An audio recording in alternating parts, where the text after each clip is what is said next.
Welcome to Fuel.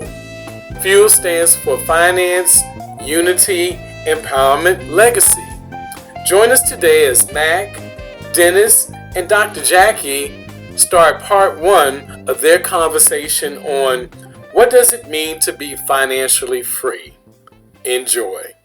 Good morning, everybody. Oh, is it morning still? Yeah, It's still morning. morning. It's morning.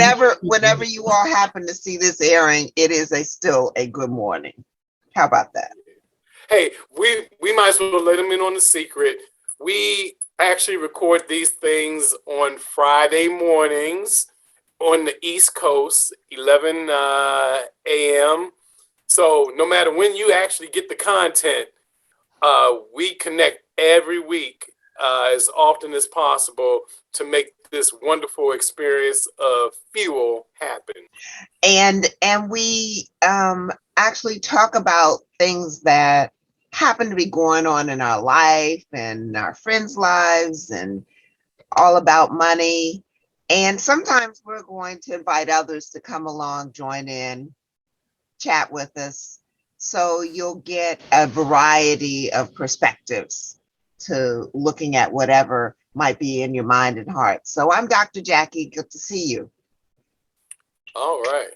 And I'm Mac. Wonderful to be here. Y'all talk about me. We talk about you. Hey, everybody. I'm Dennis Sawyer. I'm also known as AKA the Troublemaker or Sawed in a Dream. One day, not one day, but a lot of days, because we've shared our dreams before. I was thinking about something Dr. Jackie was talking about. What is, well, I was going to say what is wealth, but what, here I go with the twisted tongue now all of a sudden. So we're trying to be financially free. And wealth doesn't actually mean you're financially free, in my opinion. Okay. So I think she wanted us to talk about being financially free. So what I usually do for my daughter, because I'm always teaching her how to know where you are financially. Where are you financially? So I said, first thing I want you to do, my dear, is take all your bills, average out your gas, your electric, your water, your insurances, personal, car, cell phone, write all that down on a piece of paper for a month and multiply it by 12. And you take that number and you divide it by 365. I usually use 360. Personally, I give a float, 5 float days. But even at 360, you come up with a number. And that number is what your expenses are daily. And why do I do daily instead of weekly or monthly or yearly? It's because daily, you can affect change. So then you take your income and do the same thing, just your income, nothing, just what you have coming in by the year, by the month, whatever you want to do, but divide it by the 365 or the 12 or the 7. And you'll come up with another daily number. So if your income daily number is lower than your expenses daily income, you're probably going to be in trouble sooner or later. The reason why I do daily instead of weekly, monthly, yearly is because you can hide numbers. It's easy to push things around. I used to be involved in real estate management. And when we did a budget, man, we budget things down to stuff you wouldn't even, why would you put nails in the budget? Well, sooner or later, you're going to have to buy nails. So we put everything in there that you can think about. And now you have 2 sets of numbers, your income and your outgo. And if the money you're putting out is higher than the money you're bringing in daily, okay, you're going to run into trouble because the clock ticks the same way for all of us. Tick, tick, 60 seconds. So now how do you know when you're winning? So first I told my daughter, when your income equals your expenses. But is that really true? So I said, well, let's do it differently. Let's take your income and double it and your expenses and cut it in half, or keep it the same and double your income. So if you're making $200 a day, for example, and you multiply that out by 365 or 360, you'll come up with a number close to 70,000 a year. If you take your expenses and they come up to 200, that means you're in trouble because Uncle Sam's going to take his 22.5% or whatever it is. So that means you're not working with $70,000. You're working with 56, 57, 312. My numbers are probably a little bit off. Please forgive me. But you're not working with 70,000. So your expenses need to be minus at least 25% of your income minimum in order to take care of taxes and inflation. All right. So now you're only dealing with $55,000, $56,000, and most people are like, well, I can handle that. Well, let's look at the cost of housing. In this area, you're probably going to pay $1,400, $1,500 for a one-bedroom apartment. I'm sure you can find apartments for cheaper, and I'm sure you can find apartments for more, but you figure $1,500 as a picking point times 12 is 17. Somebody help me. 18,000. I think it's $18,000. And this comes out of your 50. So now you're dealing with 35,000. Then you got the car note. You want that best car, so you're paying $633 a month. Okay. So now you lose another $8,000 a year. You got to eat. You got to go out. So if you start subtracting all these things that we just added in, and you find out what your shortfall is or what you're doing in the plus, then you need to save at least 10% of your income. My goodness. Do you do net or you do gross? Gross is 70,000, 10% is 7,000 a year. Net 55,000 is 5,000 a year minimum in the bank, times how many years you've been working, not times 1 year. So if you've been working for 5 years, you should have at least 35,000 in the bank. 10 years, 70,000. 20 years, 30 years, and I guarantee, I shouldn't say guarantee, I don't like that word, but if you really sit there and try to figure out the numbers, you're behind you're behind the eighth ball. Who the heck says 7,000 a year and leaves it in the bank? I'm not talking about the bank right now. I'm talking about $7,000. Okay, I don't care where you got it. Who keeps 7,000 around? And then who keeps 14,000 around? Man, my daughter would have had 8 pair of black shoes if she saw that much money in her bank account. So you got to put it somewhere where you forget about it. So now we got 401ks and TSPs and annuities and all that stuff. So you add that as part of what you've taken out, and all of us should have $1 million life insurance policy.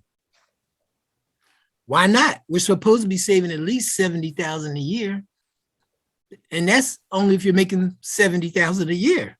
$7,000. Yeah. So if you're making 140, 10%, 200, 10%. Why 10%? It's just an arbitrary number. You can save more, but you really don't want to save less. That shiny car.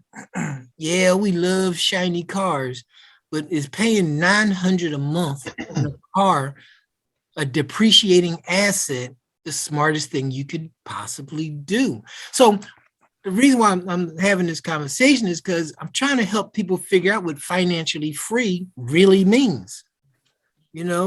First, before you can figure out if you're financially free, you got to figure out where you are. Where are you right now?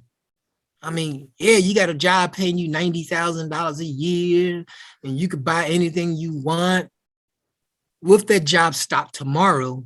will you have $9,000 sitting around? Will you have 7,000 sitting around? Will you have 7,000 times every year you have worked sitting around? Now we're just talking sitting. We're not even talking about trying to grow that money, you know? So if you do not have 10% of your income, either gross or net, depends on how scared you are, sitting somewhere times the years you have worked, you're probably in trouble and you don't even know it yet. So me, my goodness, I follow my own, numbers. Things were great. And then I see all this money sitting in the bank. And I'm like, well, I'm making lots of money. You know, why don't I invest? I invested and I was making even more money, but I wasn't saving 10%. I was counting my income from my investments as my savings account, not as the money off to the side. And, you know, and it got really good until 2001, 2, 3, 4, 5, 6, 7, 8, 9, 10, 11, 12, 13, 14. All those years, something crashed. The .com crashed. The real estate market crashed. The stock market crashed. Did I say stock already? Yeah. Precious metals crashed. Everything crashed. And guess where all my money was? Everything that they told me that would never crash, they all crashed. And the money that I thought I had been saving 10% evaporated with the crash. So now I found myself in a position where I was still making a lot of money, but my expenses had quadrupled in a matter of minutes almost. That's how it felt like, Mac. It felt like a matter of minutes. Mm-hmm. And I'm like, wait a minute. I went from making this much a week to spending this much a month. If you divide by 4, it was more. And now I found myself called the working poor. If you ever heard that phrase before. I was working as an engineer, making a bunch of money, but my expenses outstripped what I made easy. So I started working overtime, 20-hour days, 7 days a week. And it was amazing roller coaster ride. So now when I do my math, I count my 10% a year and put it way over there. And I don't even look at it anymore. Don't look at it. But the money that's on top of that, I invest. I don't touch that money no more. But okay, it's also in a place, you know, we didn't talk about investments yet, but that money is over there doing something. And then this money that I have left, that 90% that's left, I take care of my living expenses and I build another channel of wealth. Then I sat down and talked to Mac and Dr. Jackie about how to make your money grow. And we got into a system where you can get between, I say roughly 13 and 15% a year. And now using the rule of 72, our money is doubling every 7.2 years. So now I'm starting to rebuild my personal wealth. And I'm like, okay, now what do I do with the money that I'm saving for those dark days that are sure to come? Saving time of plenty for time of famine. The famine surely will come. So now we've been doing this program because we have decided that if our money wasn't growing, it was dying. So we always keep our money growing. And yeah, I'm not saying exact numbers, because if I say a number, somebody can say, well, that ain't nothing. And somebody's going to say it's a lot. It's the nature of the human beings. But it's well enough where I don't have to work anymore. It's well enough where we're saving up money for my grandbaby's college. And it was well enough for me to pay for my daughter's college. So that is my wealth path. And that is what I've done since. And we've all talked about it, the three of us, about how to shore up that wealth path and what does diversification really mean. So before I jump to another subject, I'm going to pass it on and then we'll move on as time permits. Okay. Dr. Jackie? Sorry, I had muted. Excuse me. Thank you. That was exactly what I was thinking about. What I didn't have the opportunity to share with the viewers is when I was working at another angle of the financial industry, many times people would come and we'd ask what their goal might be, and they would say to be financially free. And I am, excuse me, a teacher who likes to ask questions. And so I said, oh, okay, that's great. That's really great. What does that mean? And then the stutter would start and the uncertainty of it. And well, I could buy anything I want. So most of the time they were talking about spending. And that's where the three of us got into a discussion about what does it really mean in numbers? How is it that people can put together what it looks like so that they could then say a number? Because in the environment where I was, somebody said, well, give me a number. What number would make you financially free? People would come up with 1 million. They would just pull because it sounded big and they figured that would do it, right? But not only, because let's say that 1 million would do it, but not only is it important to have the number, it's to do the work to figure out how you get the number, because it makes you more aware of what you're doing, what's coming in. Oh yeah, don't forget Uncle Sam takes out. What's going out? Oh yeah, don't forget those credit cards have interest rates. How are you paying them off? There are so many things that you learn by going through the process. So looking at these videos allows you to go back. Dennis was very succinct, at least in my head, of going through the things you do to figure it out. And then so stop. I found that people will think of the big numbers, the car, the apartment, the house mortgage, the schooling for their kid that's in private school because they're making big money and therefore they can afford it. And then they forget about the lawn care and they forget about the, they do one level of utilities, but don't do the other. And all of that impacts. You need to really break it down and look at what you are taking out of your bucket while you're looking at what's coming in that bucket. And then you've got to say, so thank you, Dennis. That was really clear. And I'm glad that you tackled it in such a way that they can go back and look at their numbers. And so I hope you all take that time to do that. So you could say, this is the amount. And don't forget to double, right? Because you're going to need more. It's not going to be. So your million might really be 2 million. Don't forget that you got to save, because one day you're going to not want to work. And you're going to open up the door and say, oh, the cupboard is bare. So all of that is part of the plan. So when Dennis went through his formula, saving was part of it. That's not a, oh, yes, I'll do it. Whatever's off the top, whatever's extra, whatever's left. That's what we so often do, is say, I'm going to pay these bills, buy these things, go these places. And oh yeah, if I have anything extra, I'll save it. Okay? It doesn't work that way. If you're a tither, that needs to be on your list. Okay? But the thing is, the saving needs to be on your list. That is a what about me? What about my family? How am I going to help them protect? So thank you, Dennis. That was right on target. Yeah, it's so right on time. I'm scared to even follow that up.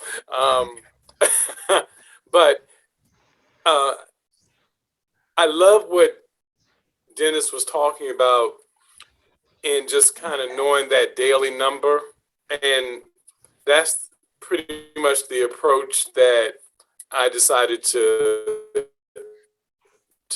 do as well, to just figure out how much do I need to accumulate in order to be able to live the lifestyle that I want to live without having to worry about expenses, to give my wife and I an opportunity to do what we love doing, whatever that is, and to at the same time secure a future for our family.